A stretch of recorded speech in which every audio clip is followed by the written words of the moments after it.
call is Empathy in Action, the Key to Effective Negotiation and Influence.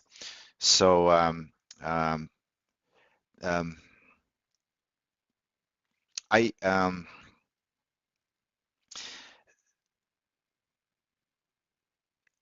I was not really understanding what empathy is before.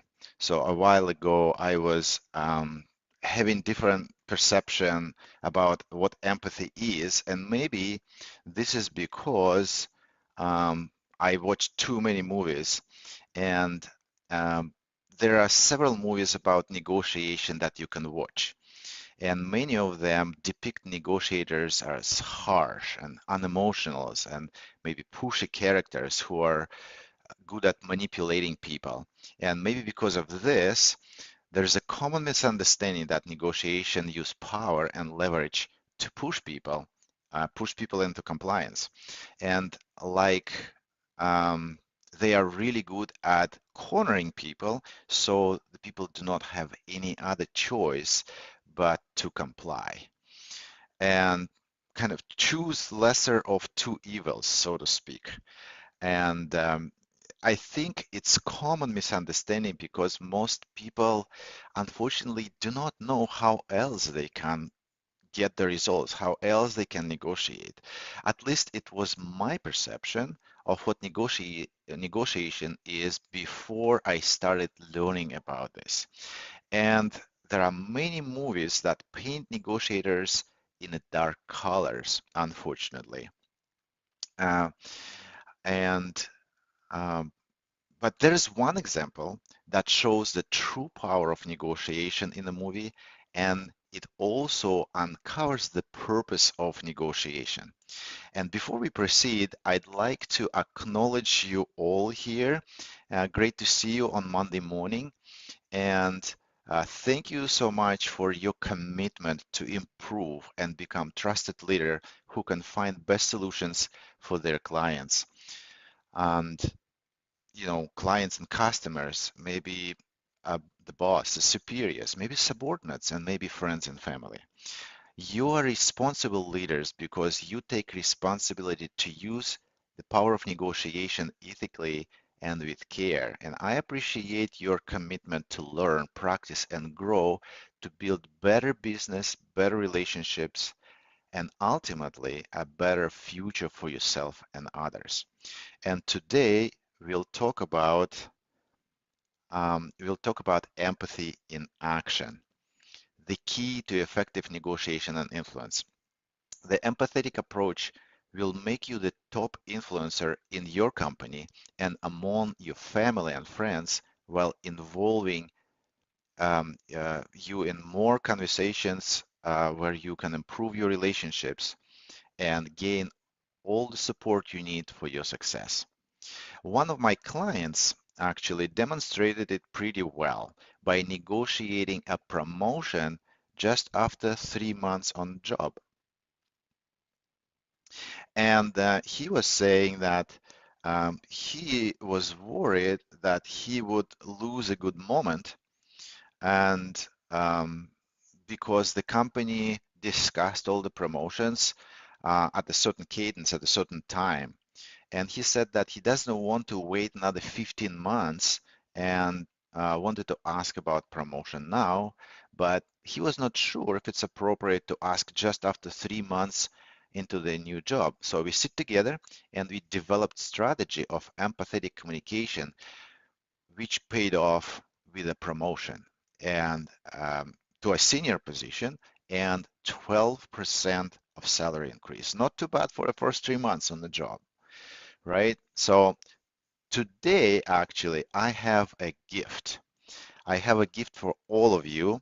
And I spent few years gathering and collecting practical lines that you can say to improve the impact of communication.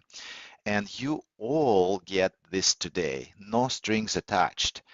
Go to the original event, to the comments, and in the comments, find find the comment titled, let me see, It should be, let me see, it's titled Gift 50 Things to Say When You Don't Know What to Say to Instantly Improve Your Outcomes. So go there and there's a link and you click that link and you will see the Google Doc with 50 different labels that you can use in your communication. And it's just one line for each. And by the way, while you are on this page, um, would you mind pressing the share button? Because you will help your connections to join and you will allow me to continue sharing valuable content with you and others. And my name is Vladimir Bushin, and I am a business relationships and communication coach, and I help people resolve conflicts and work um, uh, and uh, and build and work on the relationships and in your company build comfortable and effective relationships. I'm also an Agile coach and certified Crucial Conversations trainer, and I help Agile professionals to build effective teams and collaborative cultures. And as a founder of the Negotiation Practice community, I help all kinds of professionals creating negotiation strategies for important strategic conversations. I help many people transform their understanding of negotiation process and get practical skills to improve results. So send me a message if you have a dream of mastering the power of conversations to advance your career and business. And during this call, please click the raise hand button to indicate that you would like to speak, and I'll invite you to the stage. There will be a Q&A part in the end. And when you are on stage, unmute yourself to speak, and please stay muted if you don't speak so we don't hear the background noise. And be mindful of making getting to your point rather quickly so we can share the space. Thank you so much. And please forgive my bad English. I'm an immigrant, and though I'm in the US for over 17 years, it's my home now, I'm still not speaking very clearly. So if you don't understand what I say, it's not because of you, it's because of me. So please raise your hand and ask me to clarify if you need to clarify. Okay, thank you so much. And I see somebody already raising hand, and I really need to move forward quickly. So I will have a Q&A in the end. Um, if there's something quick, I can let you speak, but I would really like to move forward. So Tabiloba, you wanted to say something real quick, or? Yeah, good afternoon. Actually tuning out from Nigeria, and this afternoon I've actually been listening to you, and the thing you've been able to share so far is that you said you help people to maybe to communicate effectively in order to be able to negotiate in a proper way. Is it that you have a training on it, or you have a consulting firm or anything that you could actually obtain to be able to higher my communication skill effectively? Like, do you have anything like that? I apologize, Tabilova. I didn't hear you very clearly. Do you mind sending me a message and I will address your question? I cannot understand you right now. Let's move forward for now. And it's probably because of the connection. I apologize for that. So Tabilova, please send me a message and I will address your question. All right. So okay. So um, the movie I was talking about a bit before is titled Up in the Air with George Clooney. It's a story about a professional negotiator hired to lay off people during mass layoffs. So there was a company, sorry, it was an economic crisis. So there was a lot of layoffs in many companies. So this professional faced a challenge when a younger and technologically savvy, but not so skilled negotiator, it was played by Anna Kendrick, proposed to replace the person-human connection with some telecommunication solution. And this clash of technology-oriented versus the people-oriented approach uncover the real purpose and the philosophy of negotiation to find a mutually beneficial solution in the realm of changing context and the realm of crisis. And I highly recommend this movie, or at least uh, the YouTube clips related to negotiation that you can find. And you can find them easily in YouTube. And why is it important to mention it now? Because the key word in negotiation is the word find. Make sense? All right, so maybe you can give me a thumbs up if that makes sense. Okay. And as communication coach based on empathy, I don't see any other way to find the solution rather than applying empathetic skills to discover options. More on empathetic skills later. And another misunderstanding about negotiation is that in order to receive something of value, you need to part with something of comparable value. And it's the idea about compromise-based approach, a transactional approach. And this is a quick and I would say lazy and completely unempathetic approach to negotiation. Why do I say that? Because of my understanding of what empathy is, plus some research results. Let's get to that.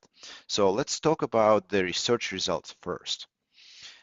There's a professor, Professor Lee Thompson in the University of Colorado, and she did a research with over 5,000 participants to find out what separates average negotiators from the top negotiators. It appears that the ability to uncover mutual interests and purposes during negotiation is the key. And surprisingly, in 50% of the time, negotiators were not able to identify mutually beneficial solutions genuinely present in the situation. In another research, British negotiation study of labor and contract negotiators, the people who were negotiators were observed for over 9 years and put into two categories based on outcomes: average negotiators and skilled negotiators. Average negotiators, and by the way, so average negotiators spend 10% of time discovering mutual interests and goals before staking their own positions. And the skilled negotiators spend over 40% of time in the realm of the opponent's world uncovering opportunities, 4 times longer. It's significant. And that is what created collaboration, which led to the best outcomes and made them great negotiators. Now, you could see a bit more how much room there is in the process of negotiation to find a suitable option to build lasting relationship at the same time. Now let's talk about the definition of empathy. And by the way, the summary of the session and the recording will be on my website. And I put the URL in the comments of this particular call, of this particular event. If you go to my event and click on comments tab, you'll find the link to the recording and the PDF summary there. And of course, the recording will be like a couple hours later. And please share this event because you'll support my cause and my mission and help to it help to get more of a practical communication skills. And on the event page, please click the share button and choose the post on feed. So the definition of empathy. Empathy can be categorized in two types by definition. And there are following two types. Number one, cognitive empathy, also known as perspective-taking empathy. It involves the capacity to understand someone else's mental state and what observers might be thinking or feeling. So you understand what others might be taking or feeling. And number two is emotional empathy. Often is also called as affective empathy. This involves the capacity to understand and respond with an appropriate emotion to another person's mental states. So if somebody is feeling something, you can actually respond to them appropriately. That's called emotional empathy. So um, note here that it's important that empathy doesn't necessarily lead to sympathy or compassion. Does not necessarily, which involves feelings of concern or desire to alleviate someone else's distress. Empathy is more about understanding, though it can lead to compassionate actions. So it's a choice. With this research results and taking into account that empathy is about exploring and understanding, we can see that there is no other way to find an optimal and mutually beneficial solutions and avoid compromises by applying empathy. So the empathy is the only way to go. And negotiation is not about taking advantage of people. It's about finding the point of mutual interest and making a deal happen. So the first and the most important goal of negotiation is to uncover relevant information. And there's a negotiation company called the Black Swan Group, led by Chris Voss and his family. And I gave a quote of Chris Voss in the very beginning. And why is it called the Black Swan Group? Because for a long time, European people didn't know that black swans existed till they discovered Australia. And people just thought it's not possible. So finding proverbial black swans in negotiation is about uncovering new and often surprising information, making the deal profitable for all parties. So what's the second most important goal of negotiation? It is building the trusting relationships. So let's step back and see what empathetic negotiation is about. It's about understanding, curiosity, and exploration. It requires skills to uncover what is below the surface. Why? Because there's a big problem on the path. And the problem is that we are all human. We are irrational and we are guarded and we are looking for threats. And we have this part of the brain called amygdala, the part that shuts off our logical thinking essentially. And when we are in a threatened condition, amygdala switches to the quote quote reptilian brain. So we are capable of fight or flight, but we are not capable of being creative, unfortunately. And creativity is exactly what we need in order to have a successful negotiation and find that optimal and mutually beneficial solutions. So we don't trust everybody right away. We first need to look and see if we can trust them. And we want to see if they like us and care about us. Because people who like us won't take advantage of us. And I'll tell you how to enable empathy by two simple tools. But before that, let's look at um, what role you ideally want to play in negotiation. So when you start negotiation, what role you need to get into and stay in to make negotiation successful. But before that, I wanted to remind you about the upcoming masterclass. I put together an empathetic communication masterclass on Thursday, July 27th, over the lunchtime, Central Time.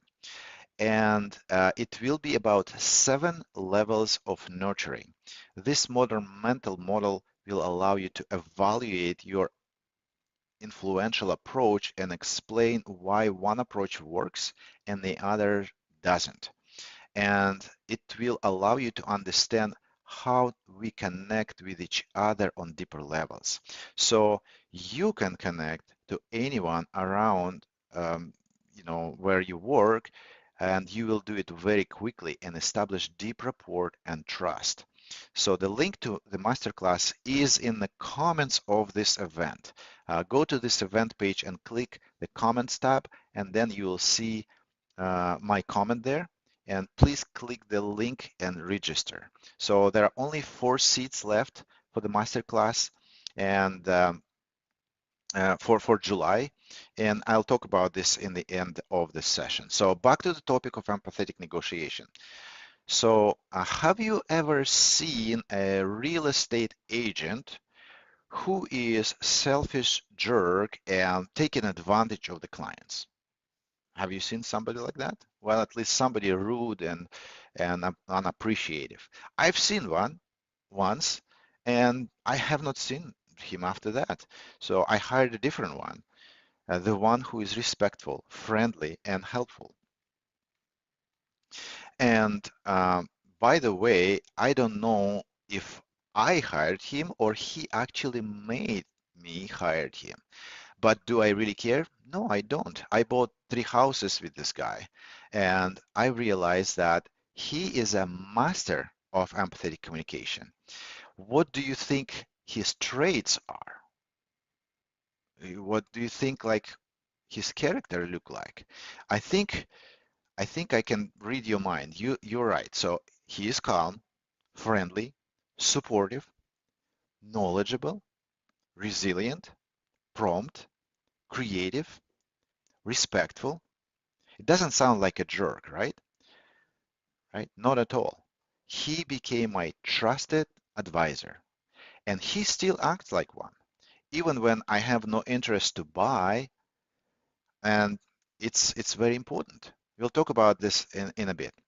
And there is a practice session in negotiation practice community led by former law enforcement professional and hotline listener. He's amazing at communicating with people, and he makes people very comfortable and relaxed. And his secret, so jot it down. He's saying every conversation is a hotline call. Every conversation is a hotline call.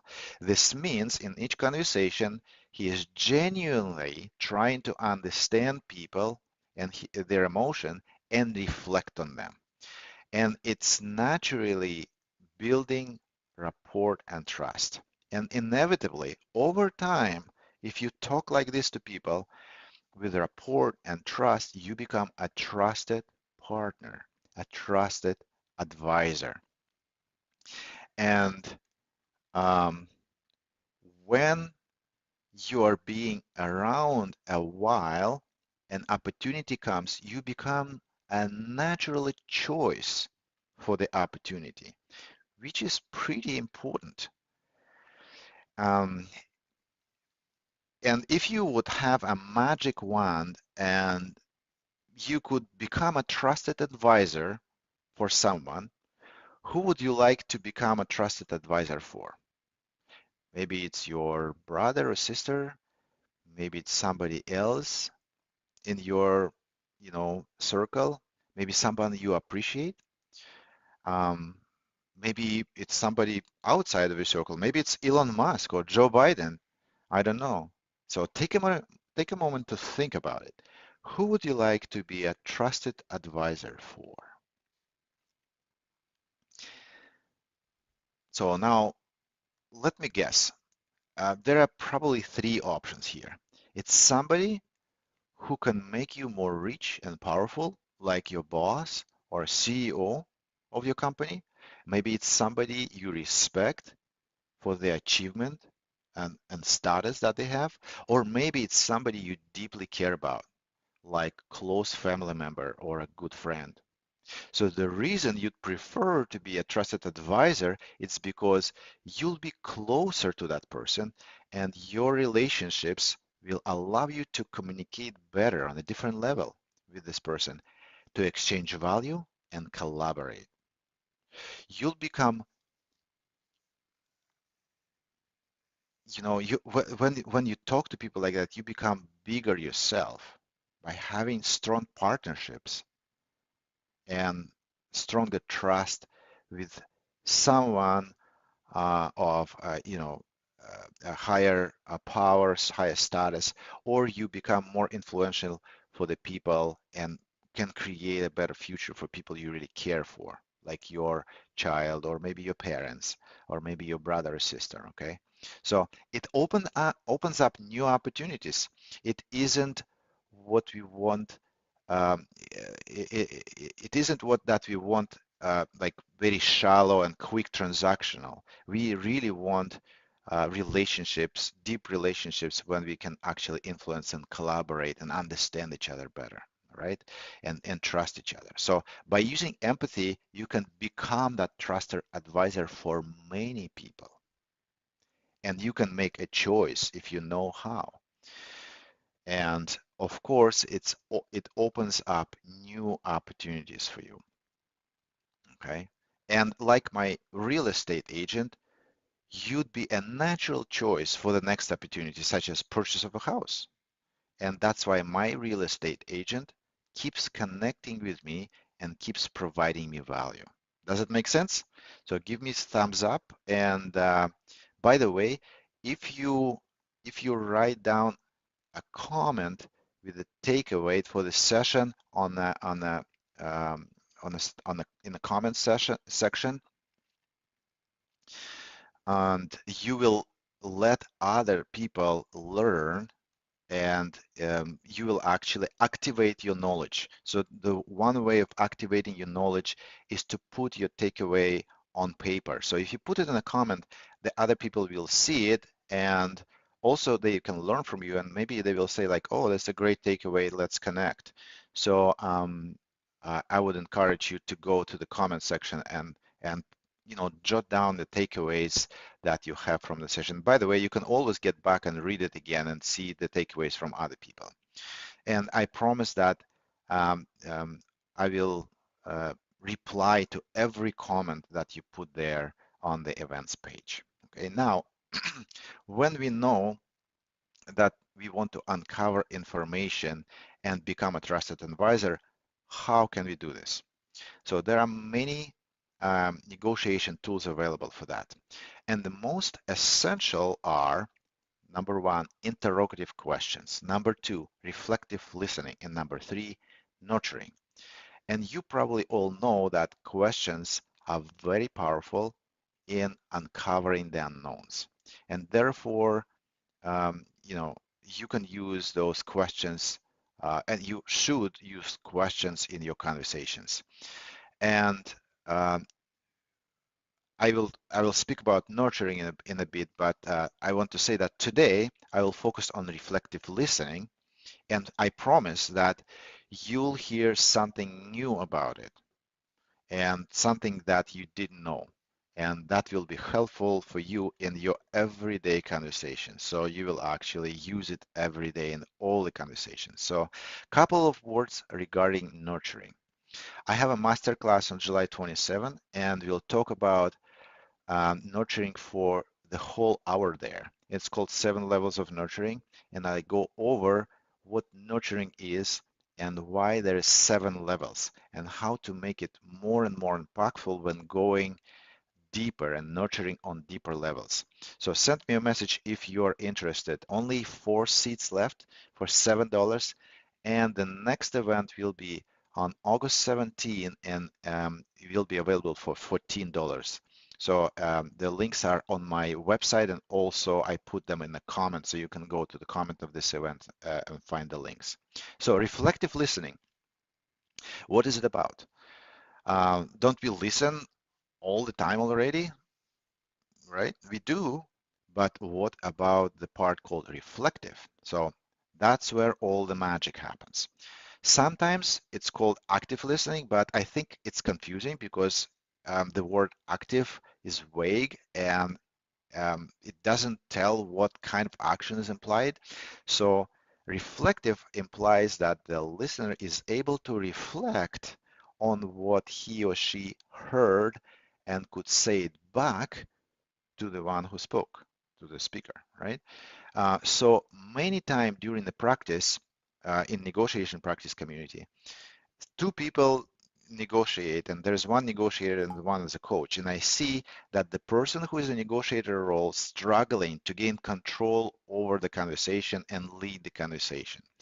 And then when I see it, I pause negotiation and I ask, please, could you paraphrase what you just heard? And they can't. And then I say, okay, please continue.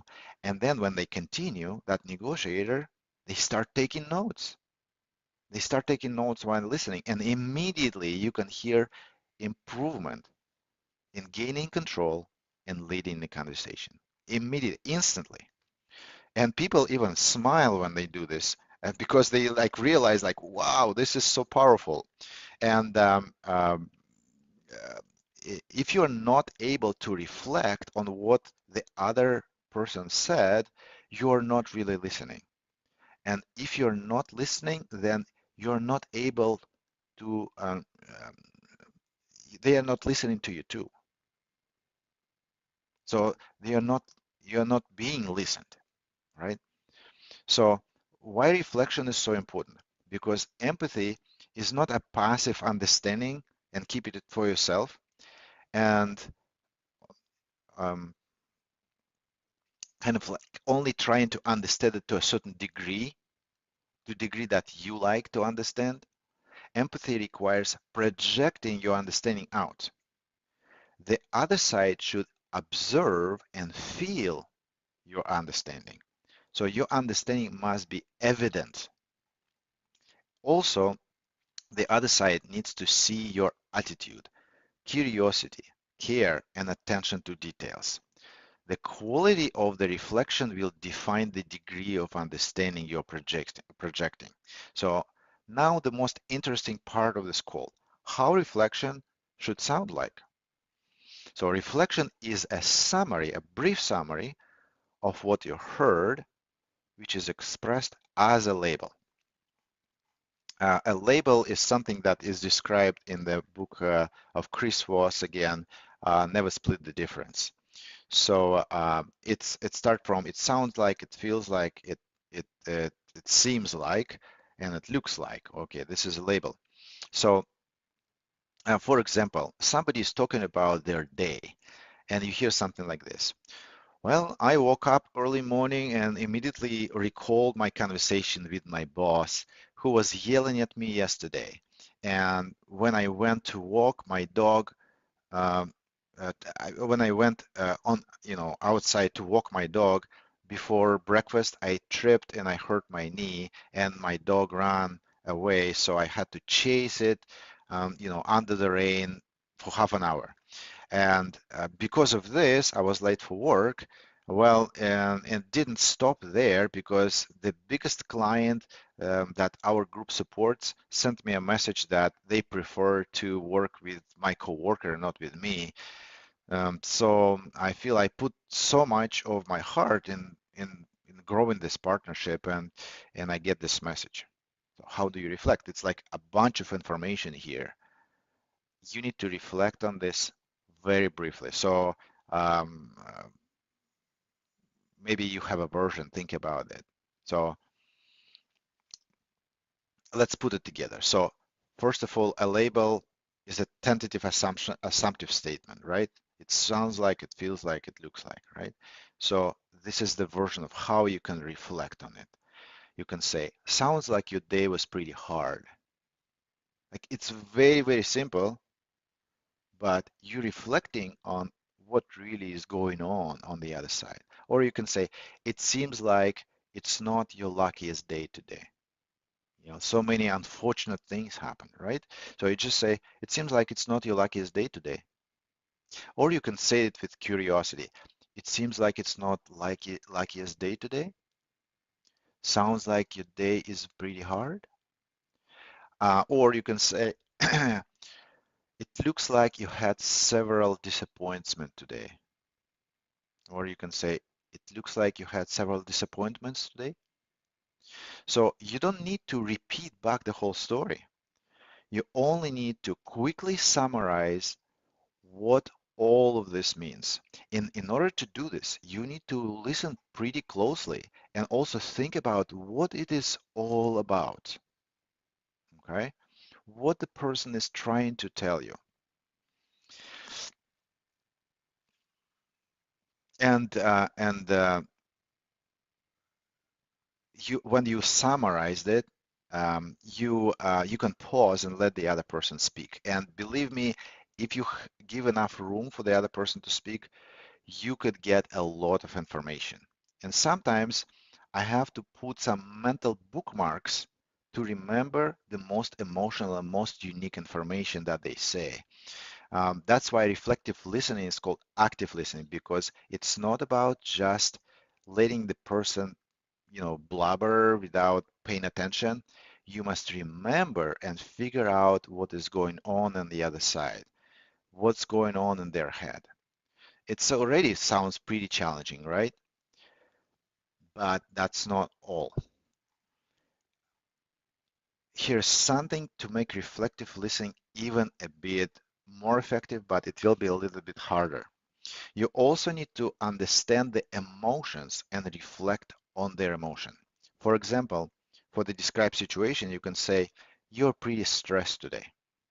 So it will be pretty brief, but it will be kind of accurate observation of what they feel. So putting it all together, you'll need to reflect on both what's going on with them and what they feel about it. Something like this. It sounds like you had several setbacks today and you're pretty stressed. And notice that you can do it, in two different ways. You can do it with the upward inflection, like a question, or you make it as a statement. So you can also say it as a question. It sounds like you had several setbacks and you're pretty stressed today. So that projects curiosity. That's the third part. So when you actually make an upward inflection, that projects your curiosity and encouraging them to say more.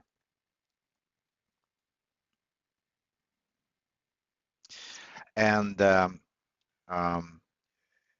and you don't need to do it every time, but only once in a while you can actually project your curiosity. And sometimes you just need to say it with a downward inflection, like you understand what's going on, you understand, you hear them, okay? And when you can focus on the other person and successfully project your understanding, you'll create the atmosphere of trust and will be able to successfully lead the conversation and explore the opportunities. And here's why. The feeling of being understood creates connection and triggers reciprocity. And in spite of all the um, information and intelligence this day, um, and what we've gained with this technology and recent technology with AI, the need to be seen and understood remains to be in high demand. And when you fulfill this need, you'll create value and connection. Does it make sense? Please give me thumbs up if you agree with that. Thank you so much, Victoria. And Jack, thank you so much. Appreciate that. So, thank you, everybody. Cassandra, thank you so much. And Adebola, thank you. Jerome, thank you so much. Jerome, my friend, thank you. Great to see you. Tracy, thank you so much. All right, all right. Um,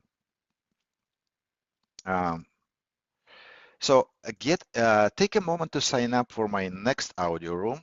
Go to the current event page and click the comments tab and scroll down to the comments with the link to the next event. And next time we'll talk about emotions, so it will be very interesting conversation.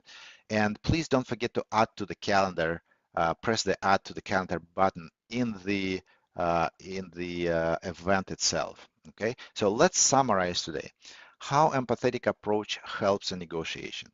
So in order to find the solution, you'll need more valuable and relevant information. And the one who can gather more relevant information will have more options to choose from. And I want it to be you. You need to have more options to choose from. And you'll also want to build trust, to build relationships, and become a trusted advisor. It will allow you to continue doing business and collaborate.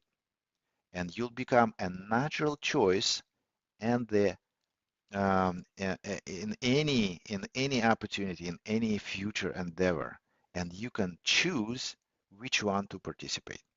How to activate empathy? There are several negotiation tools, and one of the most essential is reflective listening. So reflective listening is about understanding, projecting your understanding, and projecting understanding of their emotions, and also it's curiosity. So when people see that you understand them, they'll be more receptive to your questions and will open up for your leading uh, uh, uh, for your questions that you actually ask them. So they will open up for you. Okay. And was that helpful? Give me thumbs up.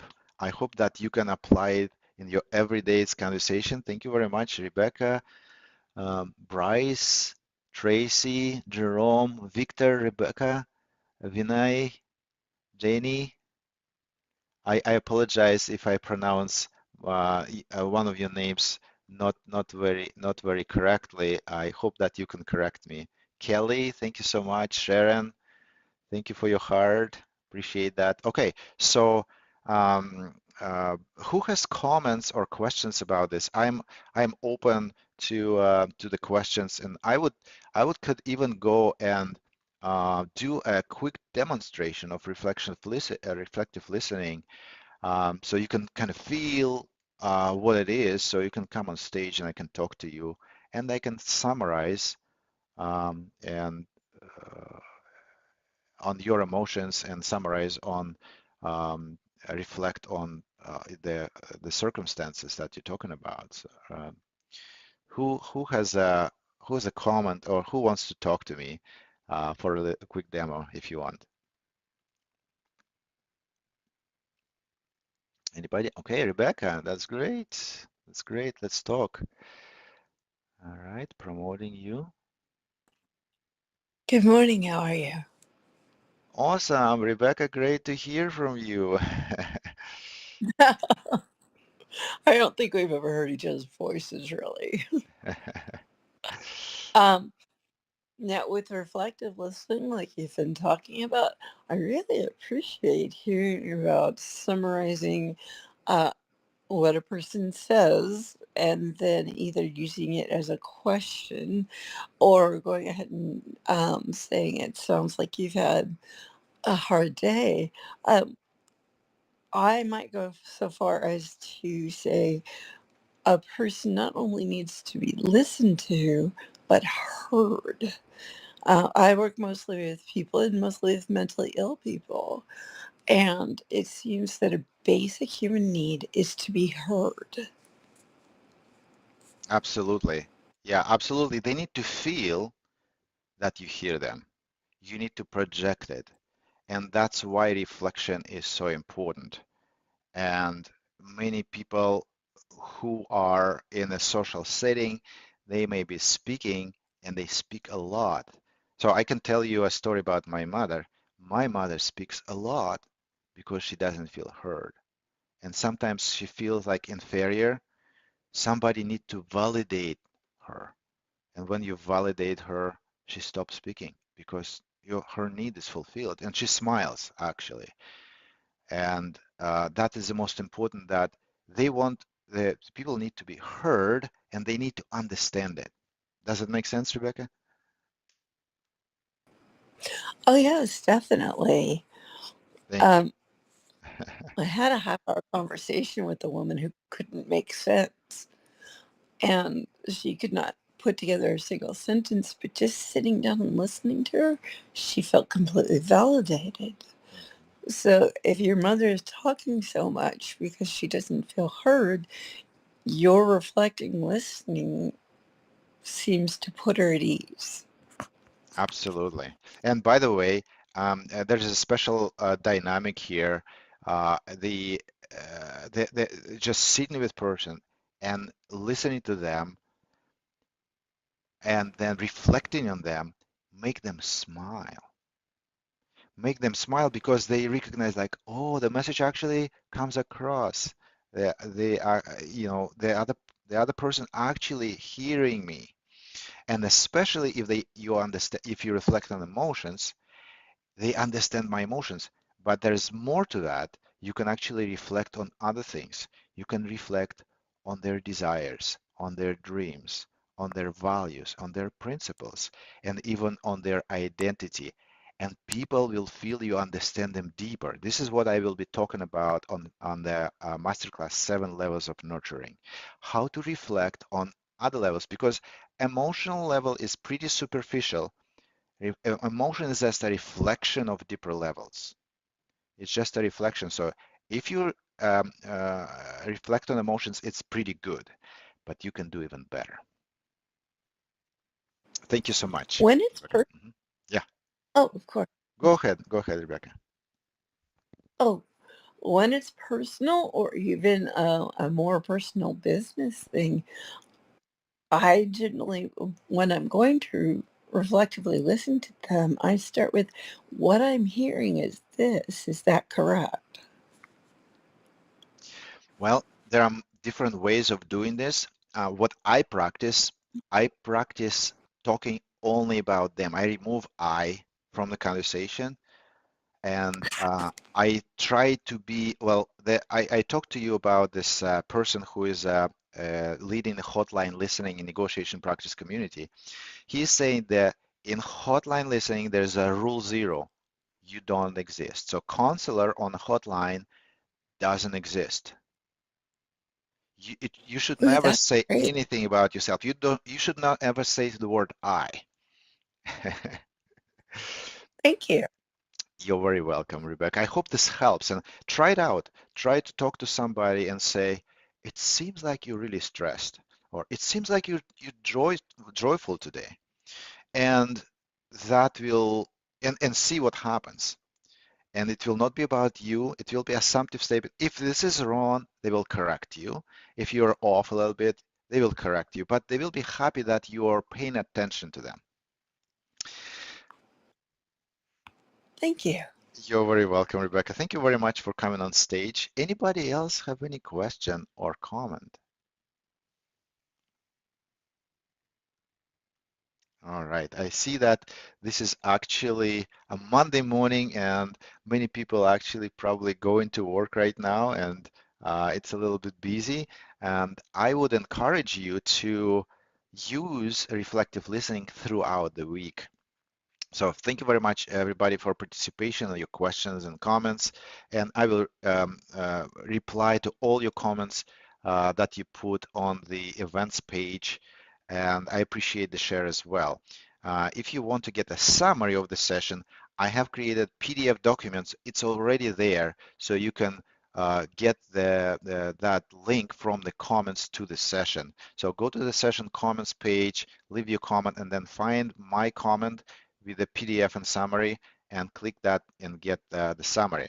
And if you have difficult relationships or somebody doesn't respect you, please send me a message in LinkedIn, and I can also help you to build relationships with the key players in your company up to the very top, up to the C-level.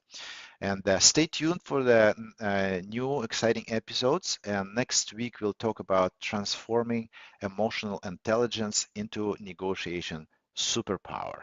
So it will be pretty good talk about emotions. And you'll also find a link to the next event in the comments to this event. So what you also find there in the comments in the link to the masterclass. A masterclass is a 1-hour event on July 27th when you will get the most advanced negotiation tools to apply every day and get better deals and get better agreements.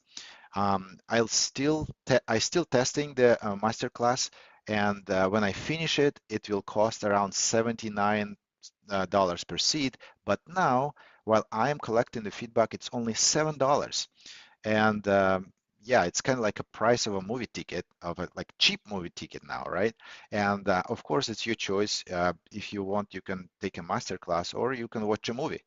And I just hate for you to lose the opportunity to use these powerful skills to empower your career, your life, and your business.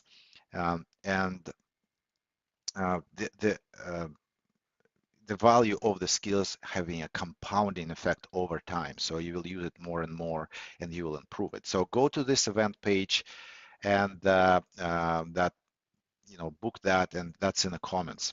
And uh, if you go to the event page in LinkedIn, then click the link of the Calendly, because you actually need to register to that through Calendly.